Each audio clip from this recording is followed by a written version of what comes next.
podcast is part of the Sports Social Podcast Network. For those who watched on as we lost the most popular manager of a generation to the England job, only for him to get sacked after just one game. For those who watched us replace him with a manager who never wanted to be here, never respected the football club, and told us we were in a relegation battle after just 2 games. For those who had to watch Jack Rodwell, or not watch Jack Rodwell as he sat on the sidelines earning 70 grand a week, Papi Julabodji, Jolyon Lescott, Donald Love, Didier and Dong, Darren Gibson, Adnan Januzaj and company plunge us into relegation. That Victor Anichebe tweet, all the shite with Ricky Alvarez. For those who watched us turn down 24 million for Lamine Kone from Everton, only to lose him for Nout a few years later. For those who paid good money to travel and watch us destroyed by Everton, Arsenal, Stoke, Swansea, Burnley and Southampton. For those who, after a genuinely horrific season, then stood in the stands at Stamford Bridge and watched our club take part in the celebration of John Terry's career, going on to lose 5-1, which just capped off an embarrassing and soul-destroying relegation. That was for us. For those who watched the most embarrassing season of our lives, documented in living colour on Netflix, as we dropped into the 3rd tier of English football, the Celtic pre-season game. Why am I looking at Ibrahimovic at the bottom of the list? For those who had to stand by and watch as the people trusted to look after our football club just gave up. For those who suffered Martin Bain, the end of the Ella Short reign, and Margaret Byrne. Simon Grayson's flip chart, and then him getting sacked in the tunnel after a midweek draw with Bolton. For those who suffered the embarrassment of Darren Gibson making national news, not only for gate crashing a wedding pissed, slagging off the club while someone recorded him, but for getting the sack after smashing his and several other cars to pieces as he drove drunk through Fulham.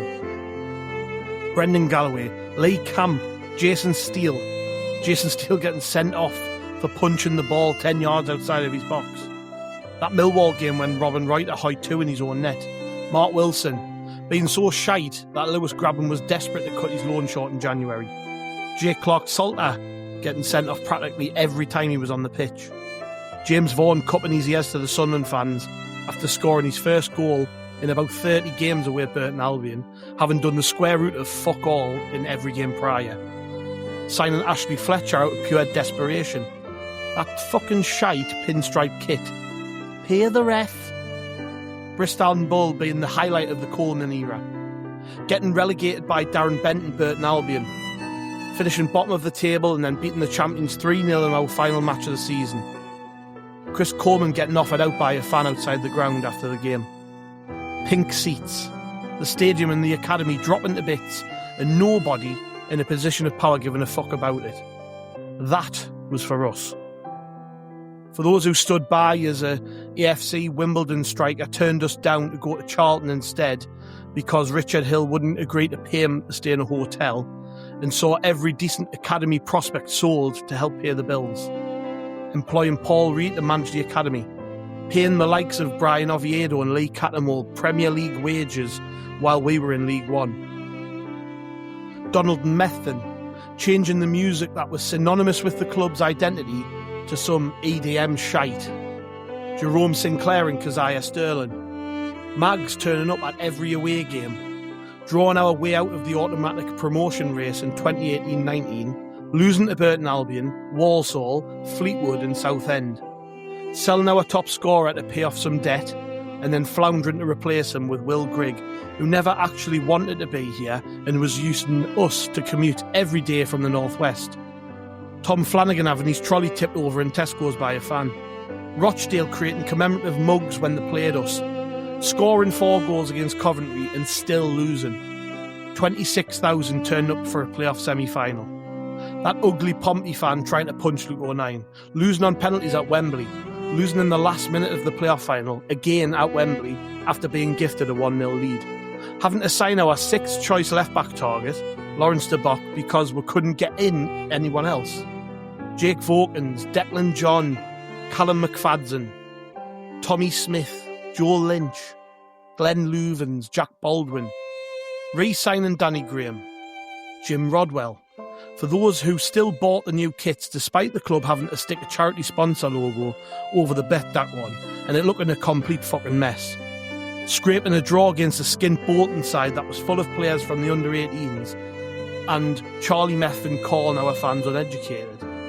William Story, Mark Campbell, MSD Holdens, Phil Parkinson, Maguire and McGeady's McDonald's gate, Parkinson banishing the only decent player we had to the under-23s because he was too opinionated.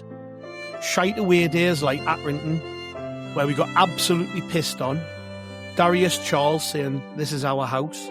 Every mag supporting clogger in the league managing to score against us and celebrating like Alan Shearer. Embarrassing shite like the club's Twitter account tweeting about Kyle Lafferty playing the flute when we signed him. Losing away at Lincoln, Shrewsbury, Burton again, and Gillingham. Getting beat by Leicester's under-21s in the AFL Trophy. Having to play Newcastle's under-21s in the same competition. Sitting in 15th place in League One on Boxing Day.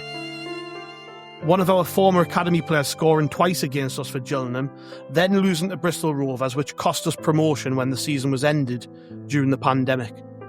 Having to rely on the AFL cameraman, playing a full season of third-tier football behind closed doors and not being able to properly support our team, watching from home as we lost to Mansfield Town, Fleetwood Town and MK Dons, losing twice to Mansfield in the first round of the FA Cup, being robbed of watching our team finally win a game at Wembley, going out in the playoffs against Lincoln City, consigned us to a fourth season of League One football.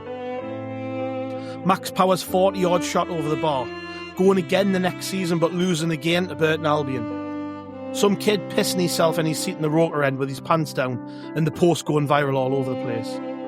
Getting absolutely battered at Fratton Park 4-0 when it hammered down with rain. Similar beatings away at Rotherham 5-1, Sheff Wed 3-0 and Bolton 6-0. Chris Maguire scoring a hat-trick against us for Lincoln and laughing in our manager's face.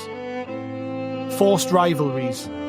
Every single team coming to the Stadium of Light and putting 11 men behind the ball and treating it like they're in the final of the FA Cup. Losing against Doncaster in front of 40,000 fans for Jermaine Defoe's big return, and then losing to relegation-threatened Cheltenham. 4 years in League One, QPR's goalkeeper scoring a header in the last minute against us. Alex Neil fucking us off to watch Stoke play while he was still our manager, and then coming back with his new side and beating us 5-1 at the Stadium of Light. Michael Beale and his burner account, plastering the black and white shite all over the Black Cats bar, rolling out the red carpet for the mags and having to live with the embarrassment. That was for us. For those who kept on buying season tickets and travelling up and down the country to watch us play at some proper shitholes, sometimes getting beat and having to trudge all the way back. For those who had to suffer relentless piss taking from fans of other clubs because we had no comeback. As we all knew they were right, we were shite. For those who, despite Sunderland being a League One club, filled the Stadium of Light for a game against Bradford on Boxing Day and turned London red and white on 4 separate occasions. For those who still bought their season tickets during the COVID season, out of pure loyalty to the football club. For those who hounded shite owners out and backed the good ones. For those who have supported Kira Louis-Dreyfus, Christian Speakman and the staff because they believe in the project. For those who didn't lose sight of the bigger picture when we were trying to completely revamp the image and culture of the football club. For those who lined the streets of Sunderland and truly got behind till the end. For those who have spent thousands and thousands and thousands and thousands and thousands of pounds to devote themselves to this football club. For those who kept the faith. For those who couldn't be there with us in person, but were definitely there in spirit. For those who are young enough to have had a choice, but for whatever reason, fell in love with Sunderland FC. The future generation of this football club, carrying our message along with them over the coming decades. For those who care.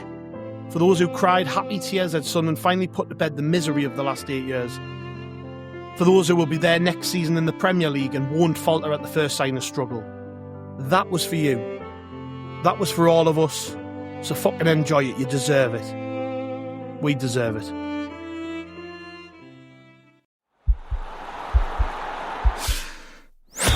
This podcast is part of the Sports Social Podcast Network.